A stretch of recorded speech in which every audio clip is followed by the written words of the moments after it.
Bienvenue dans un nouvel épisode du podcast « Aujourd'hui, écrivons demain ».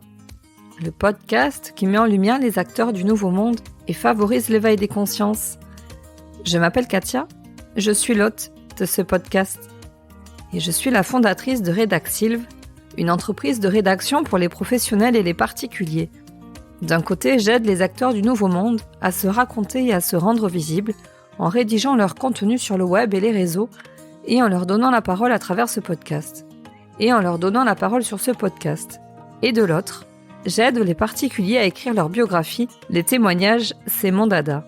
À travers ce podcast, je vous propose de découvrir comment des humains engagés et conscients participent aujourd'hui à la construction du monde de demain, le nouveau monde.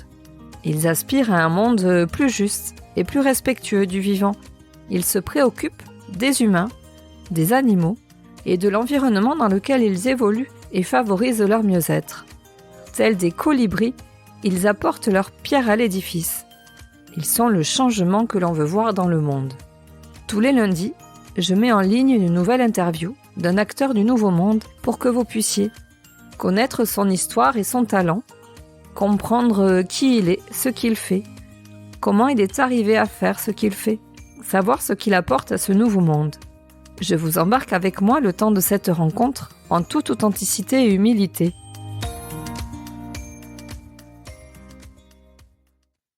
C'est avec joie que je reçois entre deux avions Jessica Aulnoy. L'on s'est rencontrés grâce à un défi organisé sur les réseaux qui prônait la sororité. Comme vous allez l'entendre, Jessica a de l'énergie à revendre et n'a pas la langue dans sa poche. Elle est la créatrice d'On n'est pas sur Terre pour en chier, une conférence où elle nous dévoile en toute intimité son chemin de la connaissance de soi. Elle est également à l'initiative de la tribu des Inspiractrices, une communauté de femmes où chacune peut devenir l'héroïne de sa vie en racontant à son tour son histoire sur scène. Jessica a cette particularité de rêver d'un monde peuplé de gens détendus du bulbe. Elle a l'art de bousculer les codes pour que l'on kiffe notre vie. Parce que selon elle, rien n'est facile dans la vie, mais tout est possible. Vous ne serez plus les mêmes à la fin de notre interview, je vous le garantis. Je ne vous en dis pas plus. Place à notre invitée haute en couleur. Installez-vous confortablement et immiscez-vous dans notre conversation. Bonne écoute. Bonjour Jessica. Salut Katia, merci pour ton invitation. Merci à toi d'avoir répondu présente. Mais avec toi. Comment vas-tu? Je suis un peu jet-laguée, je crois, un peu fatiguée, mais je vais très bien, toujours animée par mes projets qui sont tous plus kiffants les uns que les autres, donc tout va bien. Et oui, je mentionnais en intro que tu étais entre deux avions, mais c'est tout à fait ça. C'est vrai, oui, je rentre d'un voyage aux Philippines où j'ai passé 1 mois. Ça y est, je me lâche. 1 mois à la découverte des Philippines et je repars la semaine prochaine à La Réunion. Pour tes projets professionnels? Cette fois, oui. Cette fois, je vais à La Réunion faire connaître le mouvement On n'est pas sur Terre pour en chier et proposer des drôles de confs, intégrer Sophie à la tribu des Inspiractrices et puis rencontrer pour la plupart des femmes entrepreneurs qui sont dans la même dynamique et les mêmes envies que moi de voir un monde différent se mettre en place. Alors, on rentre, allez, direct dans le vif du sujet. C'est quoi cette histoire de « on n'est pas sur Terre pour en chier », tu nous racontes? Alors, on n'est pas sur Terre pour en chier, à la base, c'est ma philosophie de vie. En fait, moi, j'ai découvert le développement personnel il y a une dizaine d'années. Donc, j'ai 41 ans, j'ai fait ma crise de la quarantaine à 30 ans. Et donc, pendant ma crise existentielle, j'ai découvert le développement personnel. Et je suis notamment tombée sur un livre qui s'appelle « Tout le monde n'a pas eu la chance d'avoir raté ses études » de Olivier Roland, où j'ai découvert en fait qu'il y avait plein de gens qui vivaient autrement, qui étaient très heureux et qui en fait allaient à contre-courant un peu de la vie telle qu'on la vit, telle que je la vivais à ce moment-là. Et en fait, en lisant ce livre, j'ai compris ce qui m'est venu, c'est de me dire mais en fait, c'est pas possible que l'univers nous balance sur Terre en moyenne 85 ans pour nous faire chier. Je comprends pas le concept et je ne suis pas d'accord avec ce concept surtout. Et donc, ce qui est venu, c'est on n'est pas sur Terre pour en chier. Et donc, j'en ai fait un peu ma philosophie de vie, c'est-à-dire que si ça me fait chier dans ma vie, je fais en sorte de plus le faire en fait. Et donc, à la base, voilà, c'était juste ma nouvelle vision de la vie, en tout cas celle que moi j'avais envie. Et donc, quand je racontais ça, bien évidemment, à cette époque-là, je n'étais pas du tout entourée de gens qui étaient dans cet état d'esprit-là. Donc, on me répondait, si, la vie, elle est dure, c'est comme ça, il faut travailler, il faut gagner beaucoup d'argent, il faut payer des impôts et machin, enfin, que des trucs hyper réjouissants. Et moi, je me disais, putain, mais non, mais moi, j'ai pas envie de ça, en fait. Ça m'intéresse pas, la course à l'argent, à la belle maison, à toujours plus, à avoir la dernière montre, la dernière voiture, le machin. Et moi, j'étais complètement décalée. Du coup, je me sentais un peu extraterrestre à ce moment-là, avec cette vision-là. Mais je la ressentais tellement profondément à l'intérieur de moi qu'en fait, elle m'a plus quittée. Et de nombreuses années après, donc il y a eu tout un cheminement sur lequel on reviendra peut-être. Mais en 2019, je me suis retrouvée à faire ma première drôle de conf. Et naturellement, le titre était tout trouvé. Et donc, la conf s'appelle On n'est pas sur Terre pour en chier. Donc, cette drôle de conf, c'est mon histoire, en gros. Je raconte pendant 1 heure et demie mes débuts dans le développement personnel.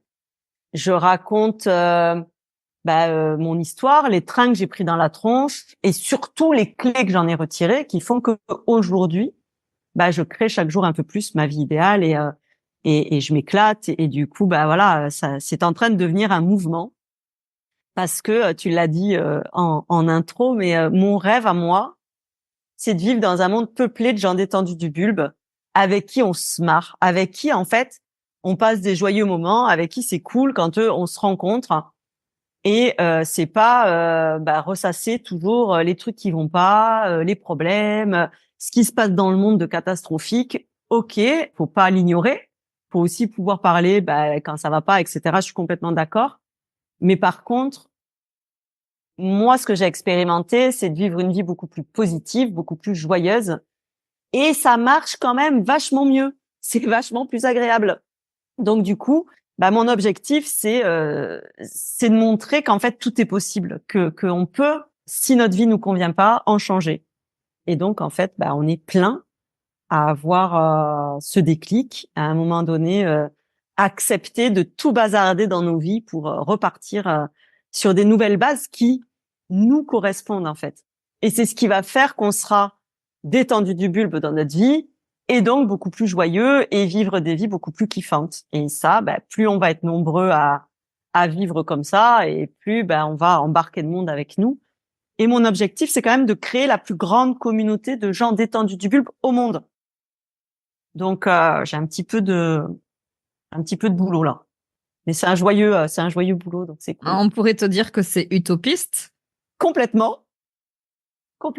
Oui, forcément. On me le dit d'ailleurs. On me le dit, ouais, mais c'est pas possible. Mais en fait, moi, il y a 10 ans, jamais j'aurais cru possible de vivre la vie que je vis aujourd'hui. Et la plupart des gens qui vivent des vies kiffantes n'ont pas commencé par là.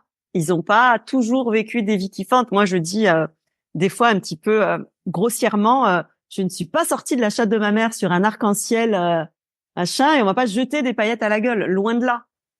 Mais c'est tout ce qui m'est arrivé dans mon histoire qui m'a façonné et qui m'a suffisamment donné envie de créer ma vie idéale et tout ce que je fais aujourd'hui. Donc, c'est utile, toutes les expériences qu'on traverse. Mais à un moment donné, on peut faire le choix de vivre autre chose autrement. Et donc, effectivement, quand je dis que je veux créer la plus grande communauté de gens détendus du bulbe au monde, que moi, je veux me marrer, je veux que les gens se marrent, je veux propager de la joie et kiffer chaque moment de ma vie, forcément, on me dit, non, mais c'est pas possible, ma grande. Parce que on a été élevé comme ça, c'est inculqué dans nos sociétés, dans comment on fonctionne, que ça peut pas toujours. Et bien évidemment que ma vie, elle est pas tout le temps hyper funky. Et voilà, j'ai aussi des moments de down, j'ai aussi des moments où où c'est la merde dans ma vie parce que je dois me réinitialiser tout le temps, etc. Et c'est OK. Mais par contre, le, le, le but de ma vie, il est clair et il est cool et il est funky. Donc forcément que à partir du moment où on met du funky dans notre vie, ça, on attire des personnes qui nous ressemblent, etc. Au début, je vous disais que j'étais une extraterrestre. Aujourd'hui, c'est quand je croise des gens qui ne sont pas comme moi, je me dis oh merde, ah bah ouais, il y en a encore. Et du coup, ça me redonne l'élan de me dire bon c'est chouette parce que tout ce que je mets en place aujourd'hui, c'est pour justement accompagner ces personnes-là dans la réalisation de leurs rêves. Et moi, je crois, et là c'est peut-être carrément utopiste, mais moi je crois en une société où on serait tous indépendants à faire ce qui nous fait kiffer et partenaires les uns des autres, avec de la co-création. On parlait de sororité tout à l'heure, mais ça va au-delà parce que la sororité c'est plus entre nanas, mais en fait si on est tous bien dans nos pompes, si on fait tous des choses qui nous font kiffer dans notre vie, en fait la vie elle serait mais tellement différente. Donc oui, c'est peut-être utopiste. Oui, peut-être que je ne verrai pas le résultat de tout ça dans cette vie-là, mais je m'en fous en fait, parce que moi c'est ce qui me fait kiffer et je vois que ça fait kiffer tous les gens que je rencontre et c'est ça qui est important. Le reste, est-ce que c'est quand on plante un arbre, est-ce que on sait s'il va vivre 300 ans ou pas? Non, mais on le fait quand même. Oui, c'est un projet qui est bien plus grand, en fait. Toi, tu es là pour initier quelque chose. Mais oui, mais oui. Et d'ailleurs, quand j'ai eu cette idée farfelue de créer cette communauté, je me suis dit mais non, mais tu peux pas faire ça, c'est pas sérieux quand même et tout. Et j'ai eu aussi les petits démons qui m'ont ramené au fait de non mais tu peux pas gagner ta vie avec des choses comme ça. Enfin et en fait carrément parce que je me rends compte que plus je vais dans ma connerie, plus je m'assume, plus je me montre tel que je suis, plus les gens y kiffent. Et de quoi ils ont besoin et envie, les gens, aujourd'hui? Ils ont besoin de légèreté, ils ont besoin de joie, ils ont besoin de se marrer, ils ont besoin de cohésion, de partage, d'authenticité, de vérité. Et c'est tout ce que j'incarne du mieux que je peux en étant chaque jour un peu plus moi-même. Et ça suffit, en fait. Après, jusqu'où ça ira, j'en sais rien. Et en fait, je m'en fous. C'est pas l'important. Ce qui est important, c'est aujourd'hui, qu'est-ce que je fais pour moi? Qu'est-ce que je fais pour mon fils? Et qu'est-ce que je fais pour le monde? Aujourd'hui, c'est ça. Par quoi est-ce que tu es passé pour arriver à ça aujourd'hui? Parce que tu n'es pas né, comme tu as dit, avec une vie de paillettes et une joie de vivre et une insouciance et J'ai vécu plein d'aventures. J'ai vécu plein d'aventures et c'est d'ailleurs tout ce que je raconte dans ma drôle de conf parce qu'en fait, j'ai commencé à faire cette drôle de conf quand je crois que je suis arrivée à un moment donné où j'en avais marre qu'on me dise ouais mais toi t'as de la chance, ta vie elle est cool. Mais non en fait. Et je disais toujours mais non. Assis-toi 5 minutes, je vais te raconter des bribes de mon histoire et on va voir si j'ai eu de la chance. Parce qu'en fait, il y a personne qui a de la chance. On a tous et toutes à traverser des épisodes plus ou moins compliqués dans nos vies. Et en plus, ce qu'il faut bien comprendre, c'est que un épisode traumatique pour moi le sera peut-être pas pour toi. Et donc, on a tous, moi, des fois, il y a des gens qui me disent, non, mais moi, comparé à toi, j'ai rien vécu. Mais moi, comparé à plein de gens, j'ai rien vécu non plus, en fait. Par contre, moi, ça m'a fait du mal. Moi, ça m'a fait souffrir. Moi, ça m'a amené à voir ces prises de conscience et ces décisions. C'est ça qui est important. C'est notre cheminement personnel, en fait.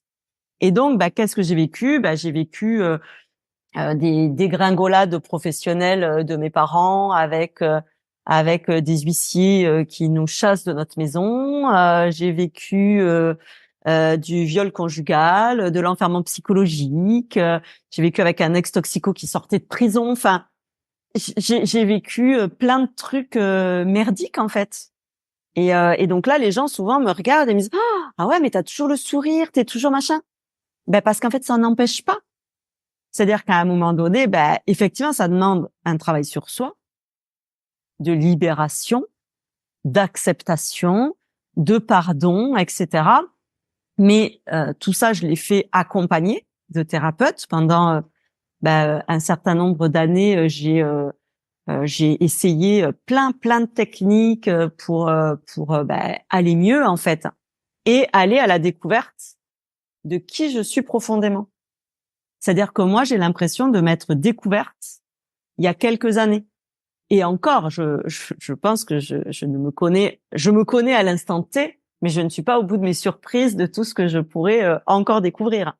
Mais j'ai vécu plein de trucs, plein de trucs pourris, comme tout le monde. Quand je fais des drôles de conf, souvent les nanas viennent me voir, me prennent dans les bras et me disent «Oh, merci Jessica parce que tu réouvres tout le champ des possibles en me racontant ça en fait. Parce que moi aussi j'ai vécu ça, moi aussi j'ai vécu ça. Ah ben ça m'a rappelé ça. Et en fait j'avais l'impression que tu racontais ma vie.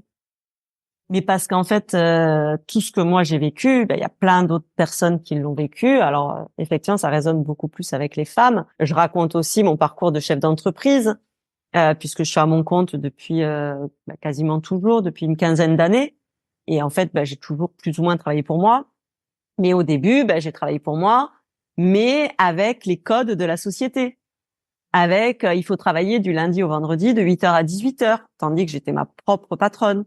Enfin, plein de trucs comme ça. Et en fait, mon objectif, c'est de se déconditionner, clairement. C'est de casser, en fait, toutes ces croyances et toutes ces pensées limitantes et ces fonctionnements qui sont nocifs pour nous. À quel moment, justement, est-ce que tu as pris la décision de monter sur scène pour te raconter à travers cette conférence? Ouais, ça a été quoi le déclic?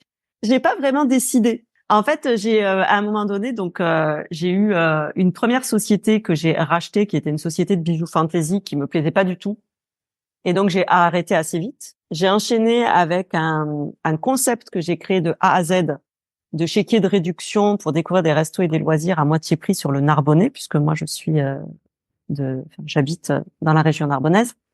Et quand je suis tombée enceinte, j'ai vendu cette société sans l'avoir mise en vente quand même. Petit coup de magie là pour le coup. Et donc j'avais déjà commencé à rencontrer le monde du développement personnel à ce moment-là. Et donc j'ai arrêté mon activité. Et après donc je me suis demandé ok, maintenant je vais avoir un enfant, etc. J'ai revu ma vision d'une activité professionnelle, comment j'avais envie de travailler, etc. J'avais déjà lu Olivier Roland et donc j'avais pas du tout envie de repartir sur un schéma classique. Et donc je me suis dit qu'est-ce que je pourrais bien faire. Et donc à ce moment-là, ma première idée, ça a été d'aller dans des entreprises pour créer des postes de chef happiness officer.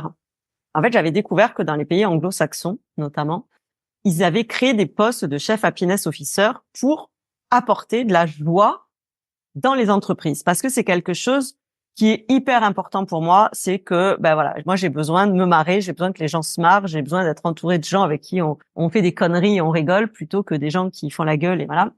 Et donc pour moi la solution, c'était déjà dans les entreprises de remettre de la joie dans les entreprises parce que on y passe quand même un certain nombre d'heures dans notre journée et en général quand on s'est fait chier toute la journée dans notre entreprise, quand on rentre chez nous, on fait chier notre famille parce que ça va pas, machin il m'a fait ci, mon chef il me fait chier, machin bidule. Et donc, je me suis dit, la base, c'est l'entreprise. Donc, fais ce truc-là, va dans les entreprises, explique-leur, en fait, l'importance d'avoir des salariés heureux et qu'ils auraient tout à gagner, en fait, de mettre de l'argent dans un poste comme ça, parce que derrière, c'est moins de maladies, c'est moins de burn-out, c'est moins de turnover, c'est moins de formation, c'est moins d'absence, c'est plus d'implication, une meilleure créativité, etc. Sauf que là, je me suis dit, non mais cocotte, tu te lances encore dans un truc hyper, ah mince, comment on dit, trop en avance, avant-gardiste. Trop avant-gardiste, ça va être la merde. Les gens, ils ne sont pas prêts à comprendre ça et à injecter de l'argent dans leur structure pour ça. Et voilà. Et donc, du coup, je me suis dit, bon, je laisse tomber. Et donc là, je me suis dit, en fait, je vais accompagner les femmes à créer une activité qui leur ressemble et qui s'adapte à leur vie. Ce que moi, j'ai toujours fait pour moi. Et on me disait toujours, ouais, mais toi, t'as de la chance, ton job, il est cool. Et en fait, je me dis, mais tout le monde peut le faire. Sauf que peut-être que moi, ma force, c'est d'être capable de le faire toute seule. et que d'autres ont besoin qu'on les prenne par la main. Et donc, je crée cette activité-là, je fais une formation pour être coach et je passe 1 an à créer mon activité, créer mes offres, créer mon site internet. En parallèle, je m'occupe de mon fils. Enfin voilà, je mets tout ça en place, sauf que ça ne veut pas démarrer. Ça ne veut pas démarrer. Je suis quand même commerciale de base, donc bon, si j'ai envie de vendre des trucs, ça fait partie de mes compétences. Et là, en fait, je voyais bien que ça voulait pas. Comme j'avais déjà mis le pied dans le développement personnel, je savais que, en fait, si ça ne voulait pas y aller, ben, c'est qu'il y avait quelque chose qui coinçait. Et donc, à ce moment-là, je me suis retrouvée, en fait, à faire une conférence à Albi, invitée par un gars qui était un ancien mime professionnel, qui créait un événement sur Albi qui s'appelait Mission Réussir. C'était 3 jours d'ateliers, conférences sur le thème, donc Mission Réussir. Et j'ai trouvé ça tellement génial. Et je lui dis, bah moi, je vais venir. Et en fait, comme je l'avais en visio, il me dit, bah Jessica, t'as l'air d'avoir plein de trucs à raconter, viens faire une conférence. Et je t'invite. Les 3 jours. Et là, je sais pas pourquoi j'ai dit oui. Sauf qu'après, pendant 2 mois ou 3 mois, je sais plus combien de temps ça a duré entre le moment où j'ai dit oui et le moment où ça devait arriver, je me suis foutu la rate au courbouillon parce que je détestais prendre la parole en public. Avec mon ancienne activité, quand je faisais mes lancements de chéquier, c'était horrible. Je ne supportais pas prendre le micro pour faire mes présentations devant mes clients ou mes partenaires que je connaissais. Ça durait 3 secondes et demie, et puis je disais, bon allez hop, apéro, je balançais mon micro et je me barrais. Et donc là, je me suis dit, mais pourquoi t'as dit oui, quoi? Et j'ai écrit ma conférence qui s'appelait « Arrêtez de subir votre vie, vivez-la ». Parce qu'en fait, c'est ce que je ressens quand je vois les gens, quand je rencontre les gens. J'ai l'impression que tout le monde, en tout cas une grosse majorité des gens, se fait chier dans sa vie. Que ça soit dans son job, que ça soit dans son couple, que ça soit avec sa famille. Enfin, en fait, j'ai l'impression que les gens se font chier et trouvent ça normal. Et comme moi, j'ai décrété qu'on n'était pas sur Terre pour en chier, et que visiblement ça peut fonctionner, je me suis dit putain mais... Et donc j'ai écrit cette conférence, elle a duré 20 minutes. Il y avait très peu de personnes parce qu'il m'avait fait passer le vendredi après-midi pour pas me foutre trop la pression, machin. J'ai trouvé ça horrible. Ces 20 minutes, j'avais l'impression d'avoir un balai dans le machin et c'est pas trop mon délire. Donc du coup, ça m'a pas donné envie de refaire cette expérience-là. Sauf que là, j'ai rencontré un coach qui a changé ma vie, puisque j'ai discuté avec lui et juste après, j'ai pris son accompagnement. Et en fait, j'ai fait 3 mois d'accompagnement en groupe avec lui à distance. Et donc, on était disséminés un peu partout en France et même au-delà. Et à la fin des 3 mois de ce truc, je leur ai proposé, parce que je suis quand même un petit peu une gentille organisatrice, « Oh, vous voulez pas qu'on se fasse un week-end tous ensemble? Je peux l'organiser à côté de chez moi, trouver un lieu, machin, et on se fait un truc sympa pour se rencontrer. Et un week-end de développement personnel quand même, enfin, de travail de coaching, etc., avec le coach et tout. Et donc, on fait ça.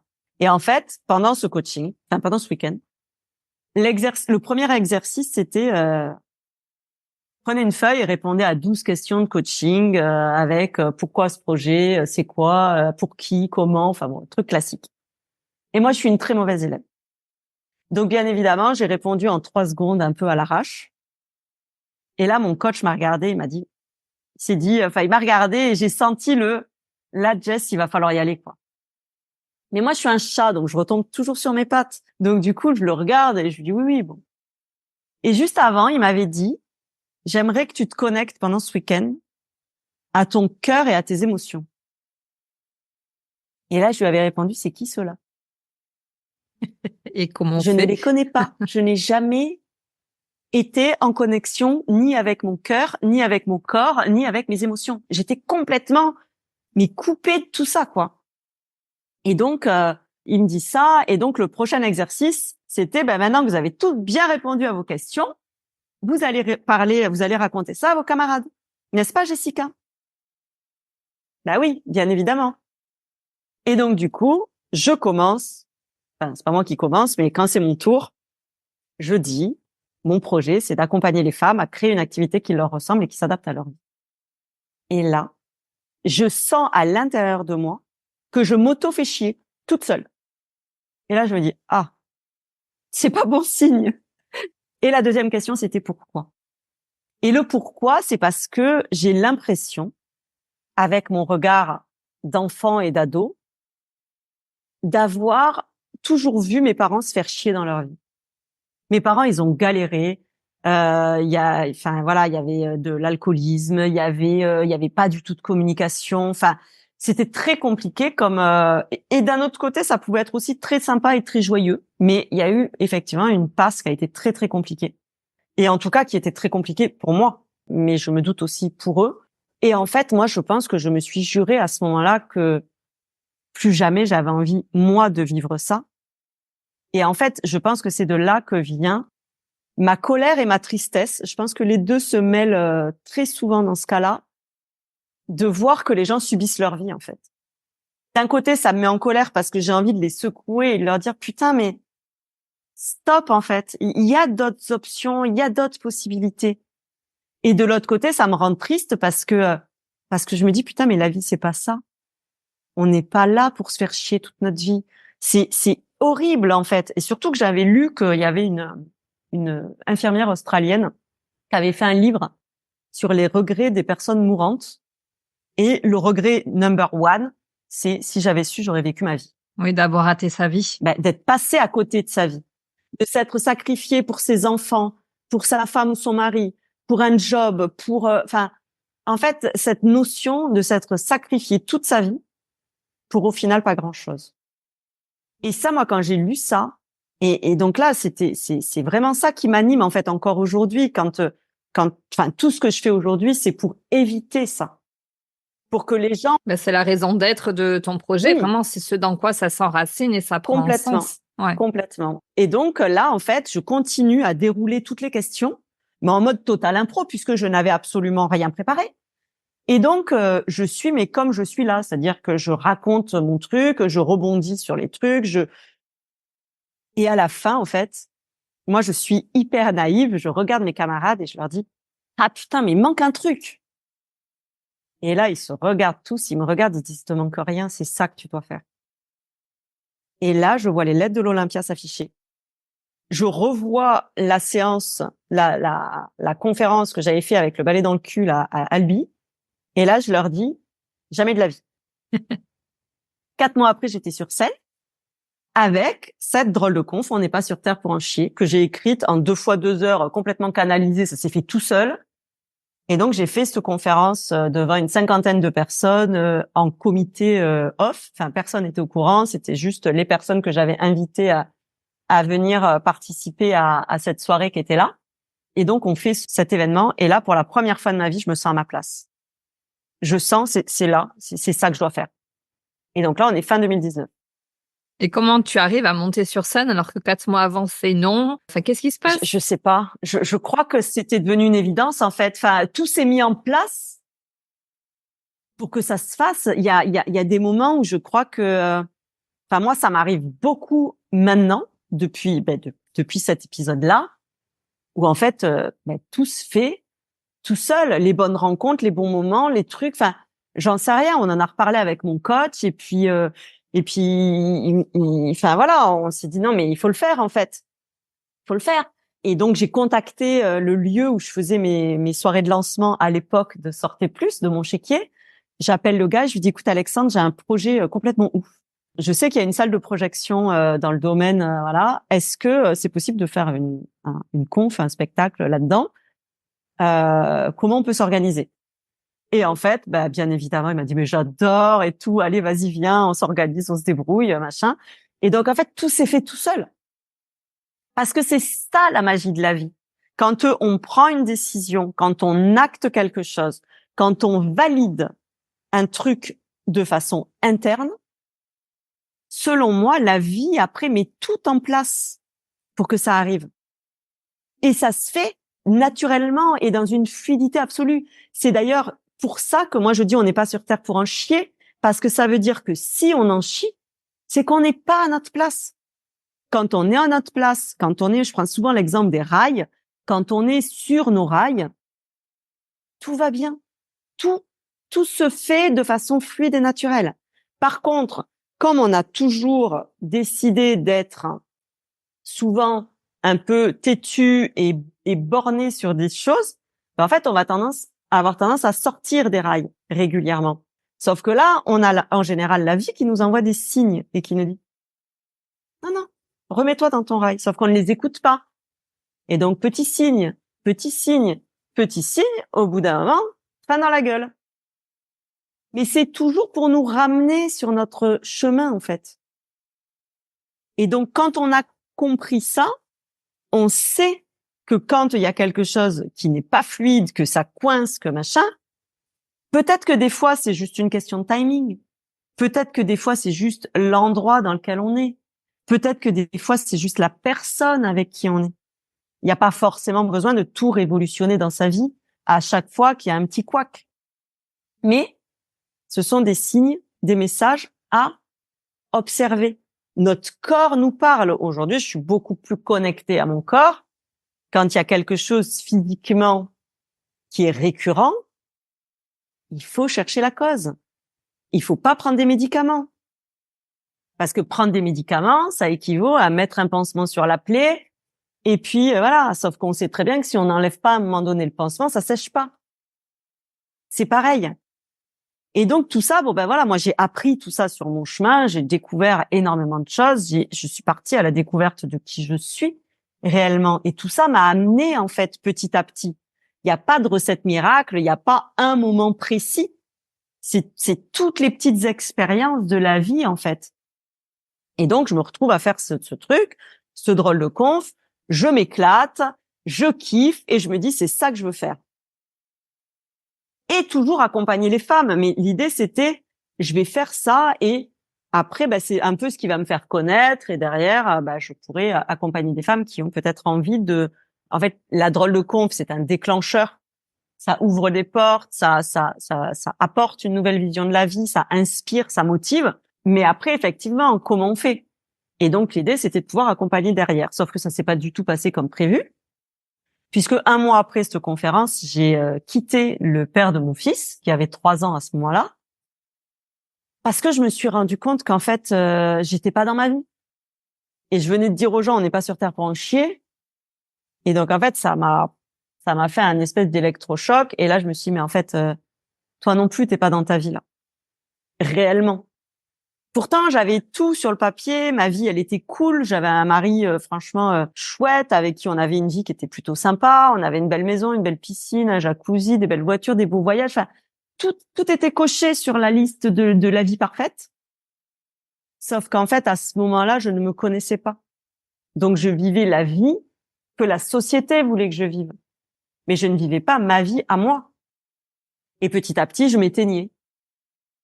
Comme toutes les personnes qui font des burn-out. Alors, en un mot, tu t'éteignais. Tu t'éteignais du verbe s'éteindre ou de se nier? Je pense les deux. C'était plutôt dans le verbe s'éteindre. Mais oui, je m'étais aussi niée, je pense. Mais parce que par méconnaissance de moi. En fait, on commence pas par le début dans la vie. On n'apprend pas à se connaître. On n'apprend pas à faire de nos qualités des forces. Moi, ma qualité aujourd'hui, c'est que je suis bavarde. Mais à l'école, on m'a toujours fait chier sur tous mes carnets. Il y avait écrit, elle est gentille, mais elle est trop bavarde. Et donc, en fait, dans ma tête, c'est un défaut être bavarde. Tandis que aujourd'hui, quand on fait des conférences, il vaut mieux avoir des trucs à dire, quoi. Ça se met au service de ton activité aujourd'hui. Et sauf que ça, quand on est enfant, on ne capitalise pas sur nos qualités. Et donc, on ne se connaît pas. On grandit avec une image déformée de nous, de ce que la société veut qu'on devienne. Donc oui, je pense clairement que je m'étais niée. Aujourd'hui, quand je vois la vraie Jessica d'aujourd'hui et de ce que j'en connais, clairement, elle n'était pas faite pour vivre la vie que j'ai vécue pendant toutes ces années, qui était très bien quand même à ce moment-là et qui était parfaite pour ce que j'avais besoin de traverser à ce moment-là. Mais en réalité, si j'avais eu les billes plus tôt, je n'aurais pas fait les mêmes choix. Et donc, une fois que j'ai compris ça, etc., donc je me suis séparée. Sauf que début 2020, tu sais très bien, Katia, la merde dans laquelle nous nous sommes trouvés. Et donc, pour lancer des conférences, c'est pas la meilleure année quand même. Et là, ça en revient à ce qu'on disait tout à l'heure en off, c'est que c'est comme si l'univers m'avait dit, Jessica, c'est ça que tu dois faire. Là, tu l'as senti dans ton corps, c'est ça. Mais tu n'es pas prête. Et donc 2020, ça a été mon opération commando. Ça a été apocalyptique pour moi parce que tout a volé en éclats dans ma vie. Je me suis retrouvée avec pas de job, un enfant de 3 ans, plus de sécurité financière, matérielle, affective. Je savais plus du tout, comment j'allais m'en sortir à ce moment-là. J'avais un peu d'argent de côté, mais bon, c'est très bien que ça dure pas non plus trop longtemps, hein, ces trucs-là. Plus c'est recontextualisé, crise Bien sûr. sanitaire en mars 2020. Je ne suis pas Et on vaccinée. rajoute une couche. Je ne compte pas me faire vacciner. Donc, trouver du boulot, enfin voilà, il y a tout un tas de choses qui est assez déroutant. Mon papa qui décède d'un cancer foudroyant en 5 semaines. Je rencontre quelqu'un avec qui je vis une histoire ô combien merveilleuse, mais ô combien compliquée et très très difficile parce que ça appuyait sur toutes les parties de moi qu'il fallait que j'aille voir en profondeur, et donc j'avais l'impression d'être dans une machine à laver en cycle essorage tout le temps. Et donc l'année 2020 a été là pour vraiment déconstruire tout ce que je croyais connaître de moi et de la société et de la vie en général. Et donc j'ai passé toutes mes croyances, ça a été une année très très très compliquée, jusqu'à me retrouver à la fin de l'année avec cette impression d'être un petit ver de terre complètement à poil, d'avoir pété ma carapace et de me dire oh bordel, qu'est-ce qui va m'arriver maintenant? Qu'est-ce qui va se passer? Je me sens vulnérable comme je ne l'ai jamais été. Et waouh! Et en fait, c'est là où la magie de la vie arrive. 2021, je me reconstruis. 2022, je me dis bon allez, j'y vais. Je lance mon projet de conférence. Et en fait, ça a été magique. Je fais une première drôle de conf à Perpignan. J'en fais une deuxième à Narbonne. J'achète un van aménagé. Je dois partir 3 semaines en vacances avec mon fils en Vendée et en Bretagne en van. Ces 3 semaines se transforment en tournée parce qu'en fait, il y avait des gens qui me suivaient sur les réseaux sociaux. Et donc, il y a une nana qui m'a contacté un jour en me disant « Ah, j'aime trop ce que tu fais. Quand est-ce que tu viens en Vendée ?» Et je dis « c'est fou, je viens fin juillet pour un baptême. » Et elle me dit « ouais, mais tu reviens quand ?» Je dis « J'en sais rien, j'ai pas prévu de revenir, mais vu que j'y serai, si tu veux qu'on prévoie une drôle de conf, on n'a qu'à le faire. » Et elle me dit « Vas-y, je trouve un lieu, on y va. » Et donc là, elle trouve un lieu. Je fais un live avec la nana du lieu pour annoncer que son lieu réouvre suite à toute cette période un peu merdique, machin, et qu'on va faire une drôle de conf chez elle, donc en Vendée. Là, il y a un gars qui voit ce live, il me contacte, il me dit « Quand est-ce que tu reviens en Vendée ?» Je dis « je sais pas, mais j'y serai. » Et je lui dis « si tu veux, on organise une date. » Ok, il organise une date. Et après, après j'ai eu un contact avec une nana en Bretagne avec qui on a kiffé tout ça. Et puis quand je lui ai dit ce que je faisais, elle me dit « mais c'est trop bien. » Mais elle me dit « mais si tu viens en Bretagne, viens dans le jardin de mon père. » Ah bon? Ok, bon d'accord. Et puis après elle m'appelle, elle me dit « ma mère elle est jalouse parce que ses parents sont séparés. Donc du coup elle a une copine qui a un lieu où elle fait des trucs avec des chevaux, de l'équithérapie, machin et tout. On pourrait l'organiser là-bas. Ok. » Et puis après une autre nana. Et ça s'est fait tout seul. Et je suis partie en tournée faire des drôles de conf chez des gens que je connaissais pas, avec mon petit loulou de 4 ans et demi à ce moment-là. Et on a vécu une aventure de fou. 5 ans et demi. De fou, et ça m'a redonné foi en l'humanité.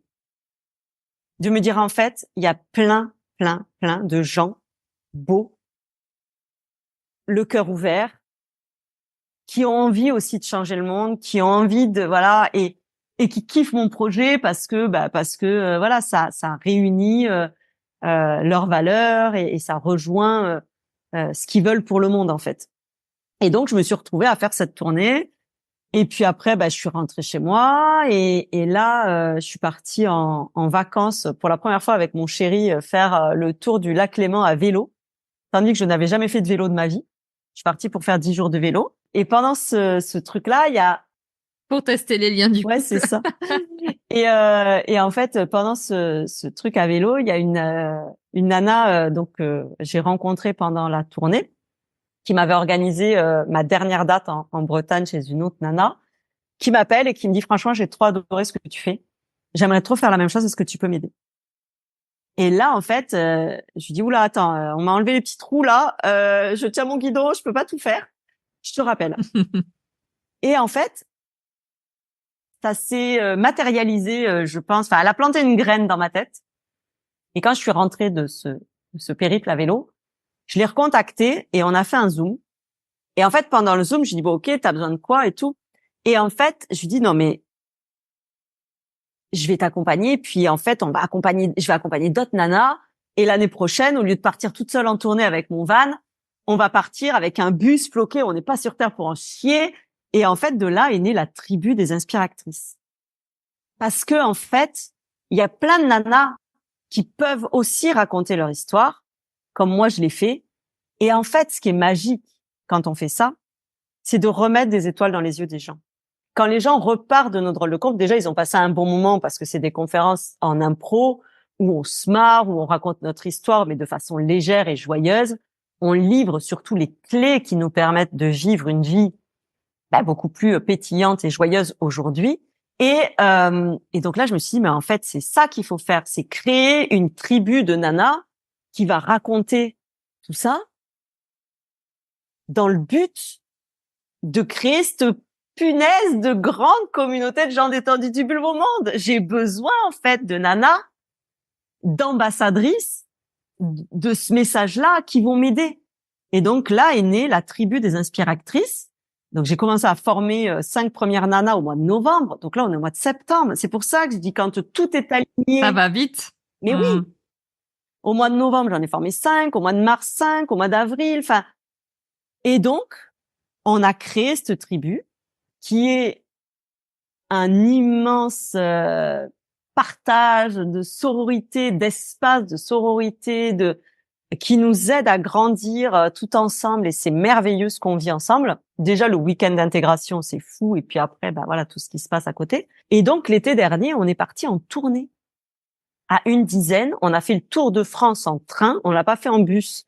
Floqué, on n'est pas sur Terre pour en chier, mais on l'a fait en train, avec des écharpes, comme les Miss France, association Les Détendus du Bulbe, parce qu'on a créé une association, on a fait une campagne participative pour partir, etc. Et on a été faire des dates de drôles de conf dans plusieurs endroits de France, comme ça. Et on était avec nos écharpes, nos lunettes cœur en plastique, et on a distribué du love, de la joie, notre belle énergie, en fait, et notre kiff. J'adore. Pendant une semaine, 10 jours. Pendant 10 jours, on est parti faire le tour comme ça, à la rencontre des gens qui voulaient nous rencontrer. Et c'était merveilleux. Et en fait, tous mes projets se réalisent seuls, en fait. Parce que je suis pleinement aujourd'hui à ma place, et que quand j'ai des idées farfelues qui viennent, je les écoute. Je les écoute. D'ailleurs, aujourd'hui, ça m'arrive de faire des conférences sur comment oser créer un projet qui est complètement fou, quoi, en fait. Parce que les gens me disent, mais comment tu fais pour créer des trucs pareils, quoi? Forcément, ça m'a demandé un énorme travail sur moi avant pour pouvoir en arriver là. C'est pour ça qu'aujourd'hui, tu peux dire, et comme tu l'as écrit sur tes profils, hein, rien n'est facile dans la vie, mais tout est possible. Bien évidemment. Et là, vraiment, tu en es le parfait témoignage, et toutes les personnes que tu accompagnes aussi. On essaye, ouais. Mais oui, parce que bien évidemment, c'est pas forcément facile. Souvent, moi, je dis, c'est simple, mais c'est pas facile. Mais c'est simple. Par contre, c'est pas facile, mais c'est possible. Et ça va pas se faire, hop, voilà, du jour au lendemain. Moi, entre le temps où j'ai fait ma première drôle de conf et où je m'y suis remise, il s'est passé 3 ans. 2 ans. Intenses. Qui ont été hyper compliqués par moments à vivre pour moi. Mais c'est ce qui fait qu'aujourd'hui, je peux vivre ce que je vis. Et donc, je suis hyper reconnaissante d'avoir traversé tout ça. Sauf que, bien évidemment, moi, je suis pas dans le truc de me lamenter sur mon sort. Dans ces cas-là, je sais que c'est pour mon bien, tout ça. Et donc, je l'accueille différemment, je ne lutte pas, voilà. Et tout ça font que ça m'amène à pouvoir créer ce que je fais aujourd'hui. Et donc après la tribu, on a lancé la tribu, voilà, cet été on est parti en tournée, etc. Enfin l'été dernier. Et en fin d'année, je me suis dit bon maintenant ça y est, mon projet il est fait. Je vais faire mon site internet pour que tout soit bien clair, parce que forcément quand c'est des projets comme ça, souvent les gens comprennent rien à ce que je fais réellement dans la vie. Mais c'est comment on articule les concepts de on n'est pas sur Terre pour en chier, la communauté des gens détendus du bulbe, les inspiratrices. Effectivement, oui. On se perd un peu dans les concepts. Bien évidemment. Et même moi, comme c'est tellement nouveau. Moi non plus, en fait. Moi, j'expérimentais, je vivais le truc, c'était génial. Mais après, je me suis dit, attends, comment je fais le lien entre tout ce bordel? Et donc, je me suis posée, et quand j'ai fait le travail pour faire mon site, ça m'a aidé, en fait, à poser tout ça. Sauf que je me suis rendu compte d'un truc essentiel. C'est qu'en fait, soit je proposais des drôles de conf, et les nanas de la tribu aussi, mais après, aujourd'hui, on est 6 dans la tribu, donc on n'en propose pas partout dans toute la France, machin, donc c'est pas encore accessible, voilà, mais ça va venir. Mais l'idée, c'était de me dire, je propose des drôles de conf, quelque part, je secoue un peu le cocotier aux personnes qui viennent, parce que forcément, quand elles repartent de là, elles ont envie de changer plein de choses dans leur vie, et c'est chouette. Mais après, la seule option que je proposais, c'était de devenir inspiratrice. Sauf que la plupart des personnes qui viennent me voir en drôle de conf ne sont pas prêtes à devenir inspiratrice. Pour devenir inspiratrice, il faut avoir fait déjà tout ce cheminement-là, adhérer effectivement à tout ce concept, etc. Mais ça a demandé, elles ont fait aussi un certain travail pour en arriver là.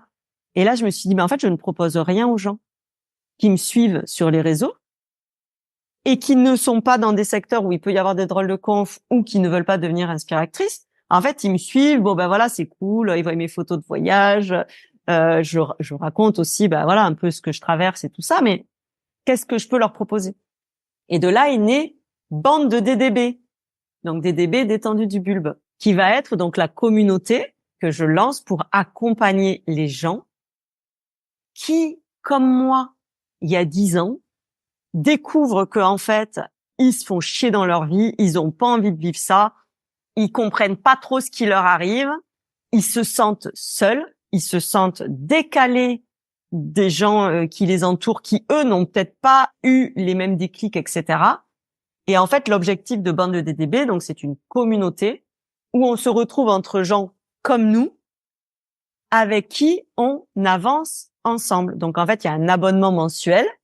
Il y a 2 Zooms par mois qui sont animés, un coup par mois, un coup par une nana de la tribu des inspiratrices, et où on aide justement, où on aborde tous les sujets, on s'adapte aussi à ce qu'ils demandent, et après on a un groupe Facebook privé où on se coach, on se motive, on répond aux questions, on évolue en fait, et on les accompagne un peu main dans la main. Et donc ça sera lancé au mois d'avril. Mon site devrait sortir là courant mars. Et au mois d'avril, il y aura le lancement de Bande de DDB pour tous les gens qui ont envie de retrouver un espace sécure, de confiance, où on peut se déposer dans notre début de cheminement, ou pas début forcément, mais en tout cas, voilà, de tendre vers une vie qui leur correspond plus, parce qu'aujourd'hui, il y a énormément de gens qui ont eu des clics, mais qui ne savent pas pour autant comment faire, qui n'ont pas forcément les moyens de prendre de l'accompagnement individuel pour ou qui ne sont pas prêts encore à cette étape-là. Et là, c'est une entrée en matière un peu pour commencer à évoluer dans tout ça. Et finalement, tout est lié. C'est le parcours que j'ai suivi moi, quelque part, que je propose aux autres aujourd'hui de suivre avec le mouvement On n'est pas sur Terre pour en chier. C'est aussi, quand je rejoins le mouvement On n'est pas sur Terre pour en chier, c'est aussi contribuer à changer le monde. Parce que en me changeant moi, je change le monde, mais c'est aussi contribuer à tout ce que ce projet-là grandisse, évolue et finalement impacte le plus de monde possible et fasse grandir la communauté des DDB. Ce n'est pas du coaching que tu proposes dans cette communauté-là. Alors, il y a forcément un peu de coaching. Après, oui, mais c'est un espace de parole, d'échange, de mise en lien. C'est vraiment un mix. Ou d'accompagnement. Il y a d'accompagnement aussi, parce que quand on fait les Zooms, et que voilà, ça arrive qu'on parte sur la problématique d'une personne. Il y a du co-développement, c'est un mixte en fait un peu dans tout ça. C'est en fonction de ce que. Mais tu le formalises pas, Mais c'est voilà, pas de la coaching séance de coaching, c'est pas, il y a pas de coaching individuel. Il y a voilà, ça reste un espace de groupe, de rassemblement, avec après voilà les zooms ou pendant les zooms soit on aborde une thématique. Et donc d'ailleurs j'ai fait une fois un zoom sur le flux libre instinctif, parce que Oui, alors pour recontextualiser, dont on a parlé en on en a off parlé toutes les en off deux. tout à l'heure, parce que en fait je leur parle aussi, en général quand c'est moi qui anime, je leur parle de toutes mes découvertes, de tout ce qui a eu un impact pour moi dans ma vie, que ça soit au niveau accompagnement, que ça soit au niveau alimentation, que ça soit au niveau sportif, que ça soit pas tout ce que je traverse en fait moi, je le partage dans ce groupe-là, parce qu'à un moment donné elles sont confrontées de toute manière aux mêmes choses. Ce ne sont que des femmes qui participent à la Alors c'est communauté des ouvert à gens détendus du tous. bulbe. C'est ouvert à tous, mais pour l'instant, là, j'ai fait en fait depuis la fin de l'année, on est en période de test, c'est-à-dire que je teste le concept, je le mets en place, comment ça marche, etc. Il y a que des femmes dedans. Après, moi, je ne veux pas le fermer parce que je trouve que c'est important aujourd'hui que les hommes et les femmes retrouvent un équilibre et un point d'union entre eux. Mais le développement personnel reste quand même aujourd'hui plus un milieu féminin que masculin, bien qu'il y ait de plus en plus d'hommes qui soient à la recherche de leur équilibre aussi à eux. Donc c'est ouvert à tous. Les drôles de conf, il y a beaucoup d'hommes qui viennent me voir dans mes drôles de conf et ils trouvent ça génial parce que après j'ai une énergie aussi qui est assez yang, donc du coup ils se retrouvent dans mon parcours, dans mon histoire, aussi bien que les femmes. Et ça permet aussi peut-être de mieux comprendre le cheminement de leur compagne, etc. Donc ils viennent beaucoup en drôle de conf quand même. En général, pas forcément tout seuls. Et encore qu'il y en a qui viennent. Mais oui, ça reste un petit peu plus féminin quand même pour l'instant. Mais moi, j'ai à cœur de pas le fermer. Il n'y a pas de son, tu n'as pas de micro. Est-ce que tu dirais que c'est un mouvement de libération, ton mouvement des inspiratrices? C'est ce qui m'est venu en préparant, tu vois, de permettre à ces femmes qui sont en demande ou pas encore prêtes peut-être à pouvoir monter sur scène, à se raconter leur histoire, Oui. une espèce de libération de la parole. Oui, exactement. Alors ça m'est venu en fait au fur et à mesure, hein, parce que moi je n'ai rien calculé de ce projet, donc tout se met un peu en place comme ça.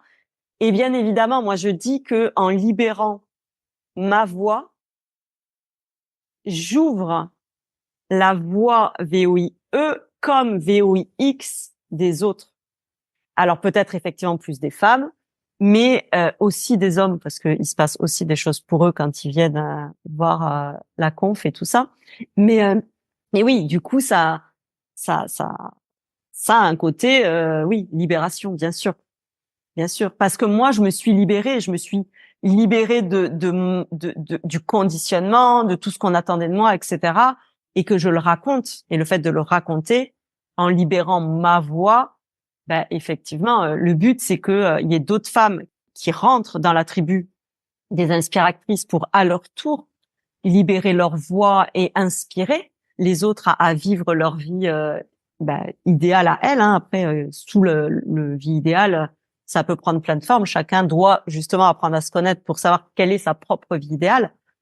Mais en tout cas, moi, mon objectif, je fais aussi des rencontres inspirantes avec des gens sur ma page Facebook et sur ma chaîne YouTube, justement, qui racontent comment ils étaient avant, c'est quoi être détendu du bulbe pour eux, comment ils étaient avant et qu'est-ce qui s'est passé et comment ils sont maintenant. Parce qu'en fait, on a tous à la base plein d'excuses pour pas y aller. Et ce qui est intéressant dans les témoignages, dans les interviews, dans tout ça, dans tout ce que l'on propose, c'est justement d'ouvrir la voie, de libérer en fait tous ces trucs-là Et moi, je dis toujours, c'est de casser nos excuses. Parce que peu importe les excuses que tu as de pas y aller, à un moment donné, tu vas tomber sur une interview, sur une rencontre inspirante de quelqu'un qui a la même situation que toi, mais qui, elle, l'a fait. Et là, ça va faire un déclic dans ta tête et tu vas te dire, ah merde. Mais en fait, si elle le fait, moi aussi, je peux le faire. Moi, c'est ça que je recherche. C'est que les gens, quand ils partent de mes drôles de conf ou des rencontres inspirantes qu'ils peuvent écouter, enfin voir en live sur les réseaux, c'est qu'ils disent, mais si elle l'a fait, moi aussi, je peux le faire. Comment tu arrives à insuffler, ça chez tes spectateurs ou tes spectatrices? C'est-à-dire que tu as des demandes qui te sont adressées pour pouvoir aussi, tu as ces femmes qui viennent vers toi pour te dire, moi aussi, je veux faire ce que vous faites, moi aussi, je veux monter sur scène, moi aussi, je veux raconter mon histoire. Comment tu comprends ça? Comment tu arrives à Alors insuffler là, ça? tu parles juste du côté tribu des inspiratrices. C'est bien ça? Ouais, Les ouais, nanas de la tribu, ouais. en fait, elles me voient, elles kiffent mon énergie, elles kiffent ce que je fais. Elles me disent, non mais moi aussi, je sens qu'il faut que je fasse ça. En fait, c'est énergétique. Il n'y a pas de raison. Toutes les nanas qui sont rentrées dans la tribu au début sont venues vers moi en me disant, Jessica, je sais pas pourquoi je te contacte, mais je sais qu'il faut que je le fasse. Il y en a qui savaient qu'elles voulaient écrire une conférence, mais qui ne savaient pas comment s'y mettre, etc. Il y en avait qui n'avaient absolument aucune idée qu'elles allaient écrire une conférence un jour dans leur vie, comme moi. Moi, je ne savais pas que j'allais faire ça. D'ailleurs, je disais, mais jamais de la vie. Et en fait, c'est juste, ben voilà, elles me découvrent, elles m'écoutent. Là, par exemple, ben peut-être que dans les nanas qui écoutent, ben il y en a une, deux, trois qui vont me contacter après en me disant, non mais en fait, j'adore trop ce que tu fais. Moi aussi, j'ai envie de d'œuvrer avec toi à tes côtés, en fait, parce que c'est ça, c'est moi aussi le message on n'est pas sur ta pour un chien me parle. Je dis pas voilà clairement ça, mais c'est ce que je ressens et voilà, c'est ce que j'ai envie de transmettre à mes enfants, c'est ce que j'ai envie de transmettre aux gens autour de moi. Moi aussi, j'ai vécu plein de choses. Mon histoire, elle est, elle peut inspirer des gens. Et du coup, ben là, elles se sentent moins seules de venir le faire avec moi. Moi, je les forme. Le week-end d'intégration, c'est juste ouf. Quand on fait le week-end d'intégration de la tribu, mais c'est un week-end de développement personnel, mais plus, parce que elles sont là pour raconter leur histoire. Donc là, on vit quand même une grande aventure. Quand on est à un petit groupe de 4-5, là, on vit une grande aventure déjà ensemble. Et après, l'objectif, ben, c'est que avec l'association, on crée le premier festival des détendus du bulbe, donc le DDB Festival. Donc ça sera en 2025. Enfin, voilà, tout ça, c'est des choses qui les émerveillent. Elles ont envie de vivre cette aventure. C'est une aventure humaine. La tribu des inspiratrices, c'est vivre une aventure humaine absolument folle et extraordinaire. Par contre, effectivement, il faut être prête à raconter son histoire. En général, ce sont quasiment que des personnes qui sont dans l'accompagnement parce que derrière, leur activité professionnelle est en lien. Et donc, moi, ce que je propose aujourd'hui, c'est même d'aller plus loin, c'est-à-dire qu'on met la drôle de conf, on n'est pas sur terre pour en chier, en base, en socle, au service de leur activité professionnelle. Parce qu'en fait, quand elles font des drôles de conf, après, suivant les gens qui sont là, bah, ils ont envie d'aller faire de l'accompagnement avec elles. Moi, je n'en fais pas, sauf dans Bande de DDB et dans la tribu, mais je ne fais pas après d'accompagnement individuel, de coaching tel qu'on peut le voir à côté de ça. Et donc, dans la tribu, elles ont des spécificités. Par exemple, on a Magali, qui est Mag Amour.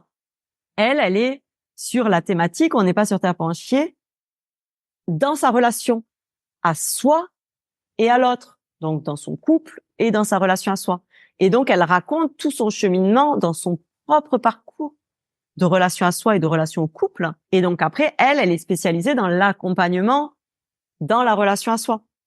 Donc forcément, si elle fait une drôle de conf là-dessus, les gens qui viennent sont intéressés par cette thématique. S'ils ont besoin, après, ils peuvent faire appel à elle.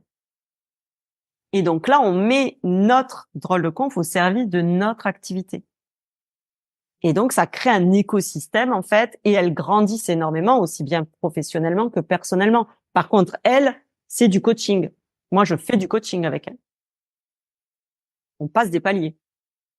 Mais parce que, en fait, elles se reconnaissent en moi. Elles reconnaissent en moi ce qu'elles ont envie de vivre. Et donc, forcément, ben, elles viennent faire l'aventure avec moi. Et c'est pour ça que tu t'envoles dans quelques jours pour la Réunion. Exactement. Je vais former C'est Sophie. quand même incroyable, ça s'exporte, quoi. Et en fait, c'est une nana de la T'as de Réunion. l'écho. Ouais, c'est une nana de la Réunion qui me suivait sur les réseaux et qui un jour a osé me contacter en me disant, mais est-ce qu'on pourrait pas créer la tribu à la Réunion? Et moi, comme je suis dans l'idée de me laisser guider par tout ce qui m'arrive, je dis bah oui, carrément. Donc là, je pars à la Réunion vendredi prochain, je prends l'avion et je vais former Sophie. Je vais proposer aussi des drôles de conf dans des associations de femmes chefs, de femmes entrepreneuses, parce que c'est quand même beaucoup des associations de femmes entrepreneuses qui me contactent parce que j'ai effectivement ce côté où je raconte mon histoire personnelle, mais où je raconte aussi mon histoire au niveau professionnel et donc au niveau entrepreneurial, puisque c'est ce que j'ai toujours fait. Et donc, forcément, les femmes qui sont chefs d'entreprise sont aussi des femmes dans leur quotidien personnel. Et donc, c'est vraiment une cible, j'aime pas trop dire ça, une catégorie de personnes qui vraiment est très liée à moi en fait. Donc là, j'ai une drôle de conf là-bas avec un réseau de femmes chefs d'entreprise. J'ai une drôle de conf tout public dans un lieu sympa. Et j'ai une journée aussi pour des femmes chefs d'entreprise que je co-anime avec une coach de la Réunion, où il y a ma drôle de conf le matin et l'atelier pétage de croyances limitantes l'après-midi pour en fait casser toutes les conneries qui les retiennent en fait dans leur côté entrepreneurial. Donc ouais, je pars 2 semaines là-bas pour faire tout ça et puis faire connaître le mouvement. On n'est pas sur Terre pour un chier là-bas et faire en sorte qu'il y ait d'autres nanas qui rejoignent la tribu peut-être là-bas dans un second temps. Et après, j'ai prévu d'aller en Corse, j'ai prévu d'aller en Belgique. Donc Oui, ce n'est que le début. ouais. Qu'est-ce que tu auras envie de dire à la petite Jessica? Ah là là, qu'est-ce que je dirais à la petite Jessica? Je lui dirais que tout passe. C'est une phrase que j'ai découverte il y a pas très longtemps qui dit cela passera aussi. Et en fait, que ça soit le négatif comme le positif, ça passe. On est dans une vie qui est fluctuante. Il y a forcément des moments merdiques dans la vie, mais qui est très souvent suivi de belles choses. Et en fait, voilà, tout passe. Tout passe et confiance en toi. Parce qu'en fait, je crois que ce qui m'a toujours quand même servi, ça a été d'avoir une confiance en moi dans le fait que j'ai toujours su que j'allais faire des grandes choses dans la vie. Je ne savais pas quoi. J'ai perdu cette notion-là à plein de moments de ma vie. Mais je crois qu'aujourd'hui, j'y suis. C'est important pour toi de prendre la parole aujourd'hui? Important pour moi de prendre la parole tous les jours. Parce que je vois l'impact que ça a. Je vois que ça change des vies. Et même si notre interview, une drôle de conf, une story, j'en sais rien, peu importe comment je peux m'exprimer, si à chaque fois ça touche une personne, c'est une personne de plus qui est susceptible de changer sa vie. Et en changeant sa vie, elle change le monde en fait. Donc oui, c'est important. Mon podcast se donne la parole aux acteurs du Nouveau Monde. C'est quoi pour toi le Nouveau Monde? C'est un monde de gens peuplés de gens détendus du bulbe. C'est de gens qui sont heureux. Le Nouveau Monde, c'est des gens qui sont souverains de leur vie, qui sont au volant de leur voiture et qui décident eux de faire ce qu'ils aiment, ce qu'ils kiffent. Et c'est ça le Nouveau Monde pour moi, c'est que chacun soit pleinement à sa place, de sorte à ce qu'il kiffe sa vie et que ça rayonne autour de lui en fait. Le Nouveau Monde, c'est un monde avec que des gens comme moi, comme plein d'autres qui aujourd'hui œuvrent pour ce nouveau monde. Et en fait, à un moment donné, on n'aura plus besoin d'œuvrer, on aura juste besoin de kiffer. Ça, c'est ce que je nous souhaite. Comment est-ce que tu participes à la création de ce nouveau monde? Justement, en prenant la parole, en racontant mon histoire, en créant tout ce concept un peu fou, parce que clairement, quand tout ça m'est tombé un peu dessus, je me suis dit non mais tu peux pas, enfin c'est pas sérieux, tu peux pas gagner ta vie comme ça, machin. Et en fait, j'ai laissé tout ça de côté et à partir du moment où j'ai laissé toutes ces petites voix de merde là qui nous disent mais non, tu peux pas, c'est pas sérieux, c'est pas ci, c'est pas ça, comment tu vas gagner des sous, gna, gna, gna. Enfin tout le truc qu'on se dit tous hein. En fait, à partir du moment où j'ai lâché tout ça, comme je vous l'ai raconté, tout est arrivé tout seul dans ma vie. Parce que j'ai débroussaillé avant. Attention, ça n'arrive pas tout seul. Ça n'arrive pas du jour au lendemain. Ça fait 10 ans que je fais du développement personnel, que je travaille sur moi, que je libère des choses, que je prépare mon terrain. Ce qui ne veut pas dire que pendant ces 10 ans, j'ai pas pu œuvrer et faire plein de choses. Bien sûr que si. Mais pour en arriver à ce que je fais aujourd'hui, ça s'est pas fait tout seul. Comme je prends toujours l'exemple, si tu ne débroussailles pas ton jardin, ça sert à rien que tu plantes. Si tu n'arroses pas ton jardin, ça sert à rien que tu espères qu'il se passe des choses. C'est pareil avec tout ça. Donc, moi, j'œuvre au quotidien pour déjà, moi, kiffer ma vie, de sorte à inspirer les autres. Et donc, du coup, c'est hyper important d'avoir des personnes comme toi qui nous donnent la parole parce que ça permet de propager tout ce que toutes ces personnes mettent en place et osent faire, tandis que c'est vraiment oser parce que C'est ça, s'autoriser et oser, oui, oui. oui. Ah, mais je suis certaine que ta parole aura un impact. J'ai déjà hâte d'avoir les retours parce que je pense que ça va, enfin, oui, ça va faire bouger des lignes où il va y avoir des résonances. Bien sûr, mais c'est tout l'objectif de tout ce que je fais aujourd'hui. C'est oser me raconter pour justement que ça puisse résonner chez les autres et moi j'adore quand on me dit mais si toi tu l'as fait, ça veut dire que moi je peux le faire. Ben oui, oui, bien sûr. Moi je pense que tout le monde peut le faire. Après, tout le monde ne peut pas être forcément entrepreneur, tout le monde ne peut pas forcément le faire tout seul. Mais peu importe, moi j'ai des gens qui sont salariés, qui kiffent leur vie parce que ils ont mis du positif, parce que voilà, et c'est des vrais rayons de soleil dans leur entreprise. Et en ce sens, ils changent le monde déjà, avec nos enfants, avec voilà, tout le monde en fait.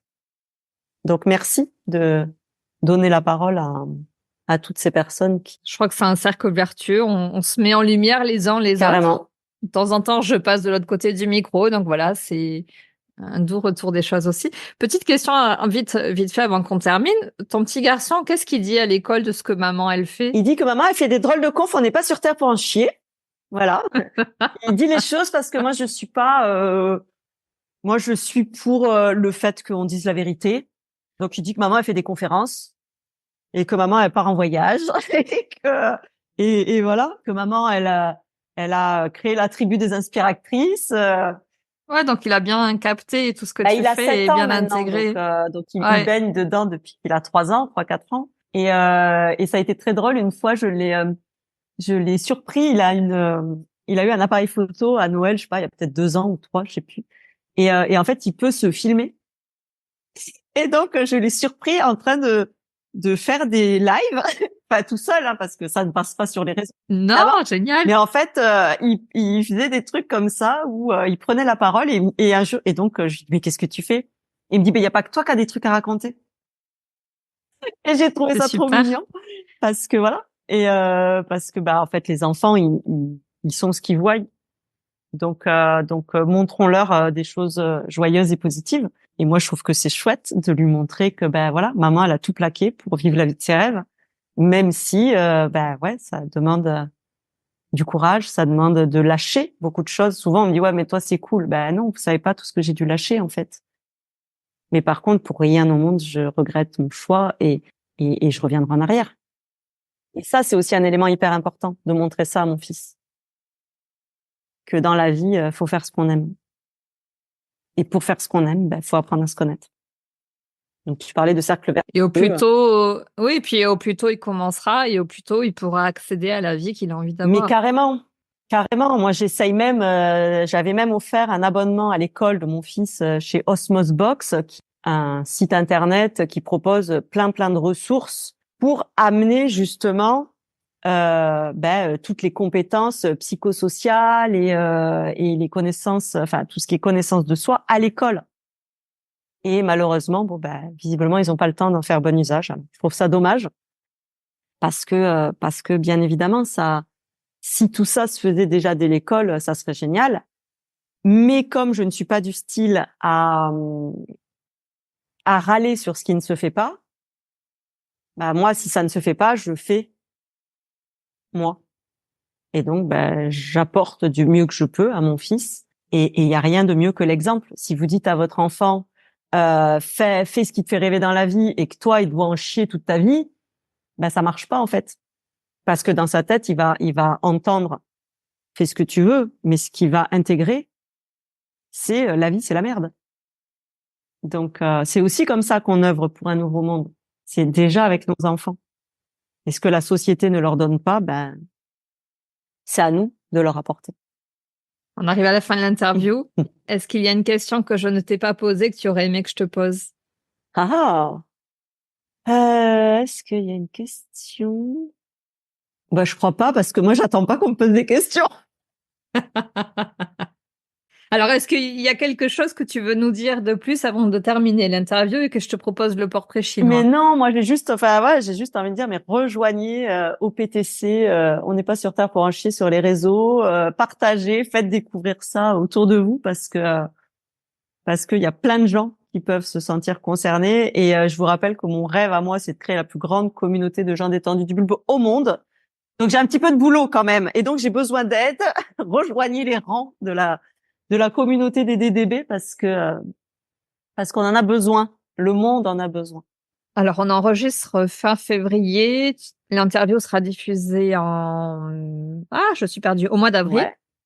Ton site internet sera en Oui. ligne, donc est en ligne. Oui. Et on peut communiquer avec toi aussi sur les réseaux. On mettra tous les liens. Ok. T'es quelqu'un de connecté. Plutôt oui. Plutôt. On termine avec le portrait chinois. Allez. Si tu étais Je t'écoute. un plat, lequel serais-tu? Ah, je suis en train de revoir depuis quelque temps toute mon alimentation. Je deviens de plus en plus végétarienne. Par choix, par ton C'est corps mon qui t'amène corps à qui m'y ça? amène. Ouais.